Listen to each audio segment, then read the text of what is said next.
sa UP.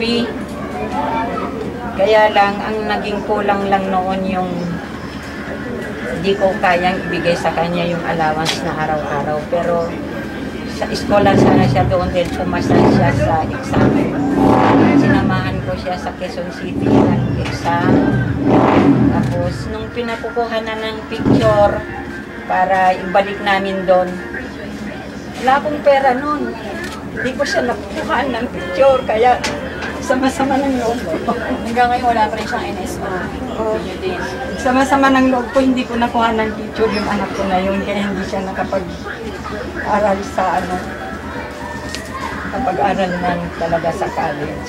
Yes. Pinokus ko na yung pagtatrabaho ko rin bilang isang mananahi para sila makapag-aral. Na naranasan ko yung 3 gabi straight, walang tulog-tulog, 2 araw, 3 gabi, lalo na kapag due date yung mga tahanin ko. Pag inaantok ako noon, idlip lang ako sa makina. Tapos pag nag-aapapasok yung mga bata sa pagtitipid ko para lang makapag-aral yung mga anak ko, kahit wala na akong ulam. Oo, bagong lang kamatis, okay na. Basta yung pera ko nandyan, hindi pwedeng galawin. Hirap ko noon na maranasan namin ng isang beses lang kumain sa isang araw. Awa ng Diyos, napalitan na din ng hindi lang 3 beses na kumain sa isang araw. May merienda. May merienda na. Yung bagoong noon na bagong kamatis lang na kinakain ko noon, nakakapag-Jollibee na ako ngayon. Nakakapagpakain na rin ako ng kapwa ko matanda. Nakakatulong na rin ako. At may napapakain na rin ako na kasing edad ko na naililibre ko na.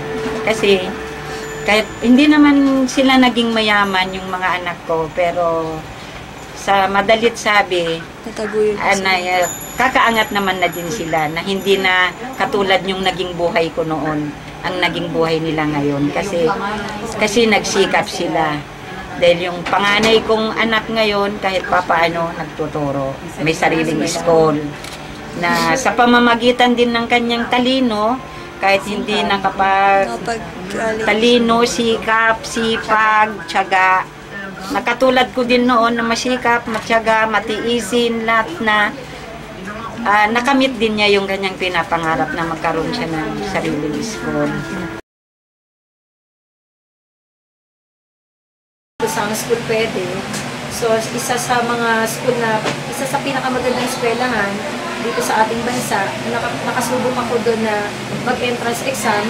Nakapasa naman ako, pero ang hindi naging maganda doon, yung requirements ko, hindi ko naipasa dahil nasa school pa.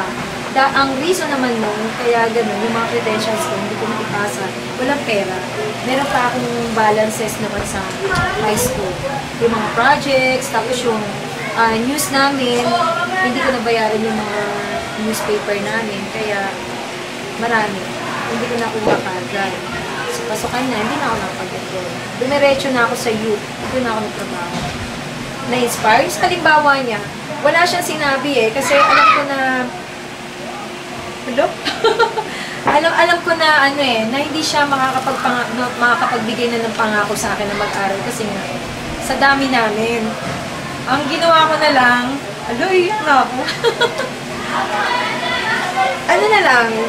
umasa na lang ako sa sarili ko. Tsaka tinignan ko na lang na, alam ko naman na hindi na ako mapapaaral, kaya sariling sikap talaga. Ang nag-inspire lang sa akin, yung nakita ko kasipagan niya, tsaka kung paano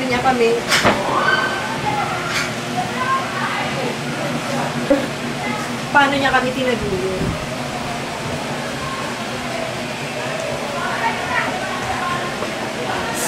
Sabi ko noon, ayoko manatili na maging ganun, maging ganito. Ayoko manatili na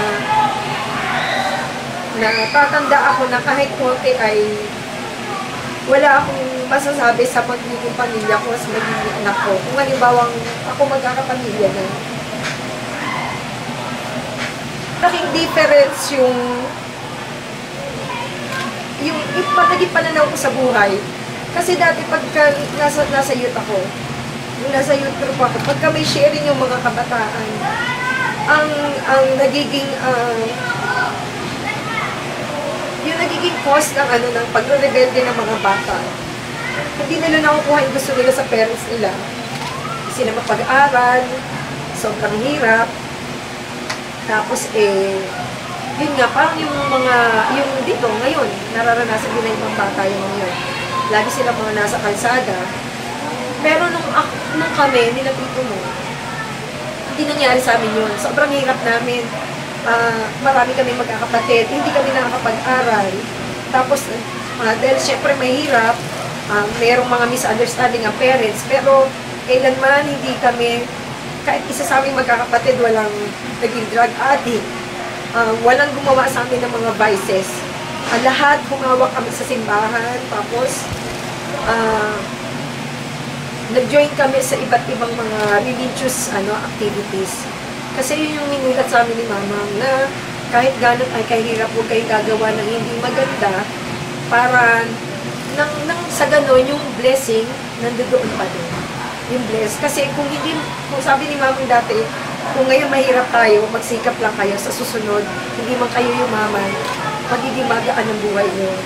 Yun ang lagi sinasabi ni Mama, kaya yun yung anak ko.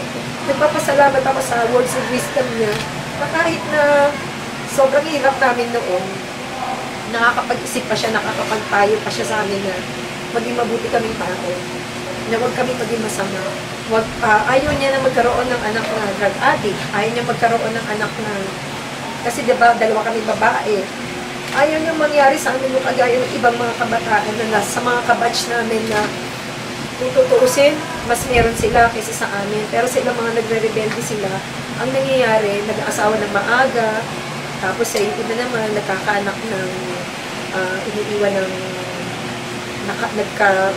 karelasyon niya. Yun yung ayaw ni Mama. Kaya yun yung pinanghawakan namin. Sabi namin na opo, hindi kami gagaya sa mga ganun. Kasi ayaw din namin ng ganun buhay. So yun yung yun yung pinagpapasalamat ko sa kanya na palagi niya kami pinaalalahanan na huwag kayong maging ganito. Gusto ko na kahit mahirap tayo, maging mabuti kayong tao pagdating. Ganun.